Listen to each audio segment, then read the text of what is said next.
اور وزیر داخلہ تک پہنچایا. کل کی پوسٹ مارٹم رپورٹ کے بعد پرانی تفتیشی ٹیم کو ختم کر دیا. تحقیقاتی ٹیمیں انویسٹیگیٹ کرے گی اور جو قانون کے مطابق رپورٹ بنتی ہے اس کو فائنلائز کر کے فیملی کو مطمئن کیا جائے گا. کسی چیز کو چھپایا نہیں جائے گا اور جس کسی نے بھی شفاف کام کیا ہے انشاءاللہ اس کو قانون کے کٹہرے میں لے کر آئے گی. شامل کریں کچھ دیگر اہم خبریں. وزیر اعظم شہباز شریف رواں ماہ انڈونیشیا اور کرغزستان کا دورہ کریں گے. وزیر اعظم 17 اگست کو انڈونیشیا کا دورہ کریں گے جہاں وہ D8 سربراہی اجلاس میں شرکت کریں گے. وزیر اعظم رواں ماہ کے آخر میں کرغزستان جائیں گے. وزیر اعظم کرغزستان میں 1 ستمبر سے شروع ہونے والے SCO سمٹ میں شرکت کریں گے.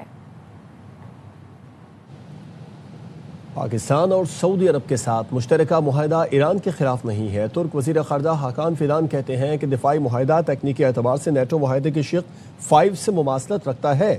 مرکزی سیکریٹریٹ اور نیٹو ماڈل کی طرز پر ایک وزارتی کمیٹی تشکیل دی جائے گی. ممکن ہے دفاعی معاہدے میں مصر بھی شامل ہو جائے. تہران کے مطالبات تسلیم کیے جانے تک آبنہ ہرمز نہیں کھلے گی. ایران کی نیشنل سیکیورٹی کونسل کے سیکریٹری باقر ذوالقدر نے واضح کر دیا. کہا مطالبات میں پابندیوں میں نرمی، جنگی نقصانات کا معاوضہ ادا کرنا، ایرانی بندرگاہوں کی بحری ناکہ بندی کا فوری خاتمہ، ایران کے خلاف دھمکیاں بند کرنا اور ایران کے منجمد اثاثوں کی بحالی شامل ہیں. باقر ذوالقدر نے مزید کہا امریکہ کو ایران، عمان اور دیگر علاقائی ملکوں کے درمیان جاری مذاکرات میں مداخلت سے گریز کرنا ہوگا. امریکہ نے رویہ نہ بدلا تو آبنہ ہرمز دوبارہ نہیں کھولی جائے گی. جنگ ہو یا مذاکرات، ایران اپنے ارادوں سے پیچھے نہیں ہٹے گا.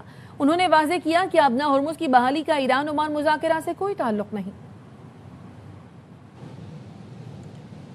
ایرانی وزیر خارجہ عباس اراغچی کا کہنا ہے کہ اس وقت امریکہ سے براہ راست مذاکرات نہیں ہو رہے ہیں، البتہ ثالثوں کے ذریعے پیغامات کا تبادلہ جاری ہے. تہران میں کانفرنس سے خطاب میں عباس اراغچی نے کہا جب تک واشنگٹن جون میں طے پانے والے عبوری معاہدے کی خلاف ورزی کرتا رہے گا تہران مذاکرات شروع نہیں کرے گا. آج کا ایران ناانصافی اور ظلم و ستم کے طوفان کے سامنے ڈٹ کر کھڑا ہے. ناحق بہائے گئے خون کو فراموش کریں گے نہ معاف. دباؤ کے باوجود مزاحمت کے لیے پوری طرح تیار ہیں. پسپائی اختیار کرنا اور آزادی سے دستبردار ہونا ہماری قومی شناخت اور عزم کو تباہ کر دیتا ہے. شہید رہبر معظم خامنہئی سے کیے گئے عہد پر ثابت قدم ہے. امریکی محکمہ دفاع نے ایران جنگ میں ہتھیاروں کے ذخائر میں کمی کے باعث دفاعی کمپنیوں کو اسلحے کی پیداوار بڑھانے کی ہدایت کی ہے. واشنگٹن پوسٹ نے رپورٹ میں دعویٰ کیا ہے کہ نائب وزیر دفاع اسٹیو فائنبرگ نے دفاعی کمپنیوں کو نئی پیداواری حکمت عملی پیش کرنے کے لیے 21 دن کی مہلت دی ہے. پینٹاگون کے مطابق ایران جنگ کے باعث امریکی ہتھیاروں کے ذخائر پر شدید دباؤ ہے. رپورٹ میں بتایا گیا دفاعی کمپنیوں کو پیداوار اور ترسیل کی رفتار میں تیزی سے اضافہ کرنے کے احکامات دیے گئے ہیں. خبریں اور بھی ہیں آپ تک پہنچائیں گے بریک کے بعد. ہمارے ساتھ رہیے. Welcome back.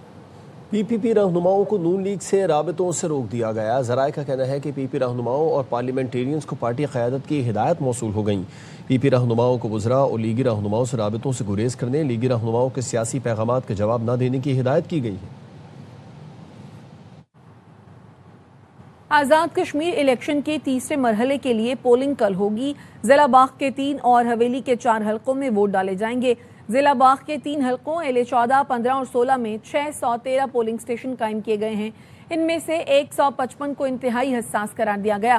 ضلع باغ میں 2 سابق وزرائے اعظم سردار عتیق اور سردار تنویر الیاس سمیت 73 امیدوار میدان میں ہیں. وفاقی وزیر داخلہ محسن نقوی نے علامہ اقبال انٹرنیشنل ایئرپورٹ لاہور کا اچانک دورہ کیا اور امیگریشن کے عمل کا جائزہ لیا. وزیر داخلہ نے مسافروں کی شکایت پر امیگریشن کا عمل تیز کرنے کی یقین دہانی کرائی اور ایئرپورٹ پر تمام کاؤنٹر کھلے رکھنے کے احکامات دیے. ایک مسافر کی ایجنٹ کی جانب سے رقم لینے کی شکایت. وزیر داخلہ محسن نقوی نے کیس ڈائریکٹر FIA کے سپرد کر کے ایجنٹ کی گرفتاری کا حکم دے دیا. انہوں نے کہا مکمل سفری دستاویزات والے کسی مسافر کو سفر سے نہیں روکا جائے گا. جدید ٹیکنالوجی سے امیگریشن میں آسانی ہوئی ہے اور جعلی دستاویزات پر سفر کرنے والوں کے خلاف شکنجہ سخت ہوا. اگلے 2 دن میں بین الاقوامی منڈی میں قیمتیں برقرار رہیں تو اچھی خبر ملے گی. وزیر پیٹرولیم علی پرویز ملک کا کہنا ہے آسمان کو چھوتی تیل کی قیمتوں کو روکنے کی بھرپور کوشش کی.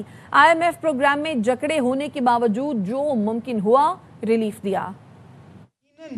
تکلیف سب عوام کو موجود ہے. تیل اور گیس کیونکہ بین الاقوامی منڈی میں مہنگا ہے تو یقیناً پاکستان کے اندر بھی مہنگا ہے. ریٹ 7 دن کی اوسط کے اوپر طے ہوتے ہیں. تو انشاءاللہ تعالیٰ اگلے 2 دن کے اندر اگر بین الاقوامی منڈی کے اندر قیمت یہاں پہ برقرار رہتی ہے تو انشاءاللہ تعالیٰ آپ کے سامنے ایک اچھی خبر خود بخود ہی آپ کے سامنے آئے گی. اگلے مہینے سے آپ دیکھیں گے کہ $5 ارب کی سرمایہ کاری کے معاہدے سائن ہوں گے, جس میں وہ کمپنیاں سائن کریں گی معاہدے اور ساری دنیا سے سرمایہ اکٹھا کر کے اپنی ریفائنریوں کو دنیا کی بہترین ترین ریفائنریوں بنانے کے اوپر. تو ہماری پیٹرول ڈیلرز اور جو OMCs ہیں ان سے میری گزارش ہے, گلے ہیں ان کو دور کرنے کے لیے پوری کوشش کروں گا. پر اس مشکل کی گھڑی کے اندر ہمیں اپنی جیب نہیں عوام کی سہولت کو مقدم رکھنا ہے.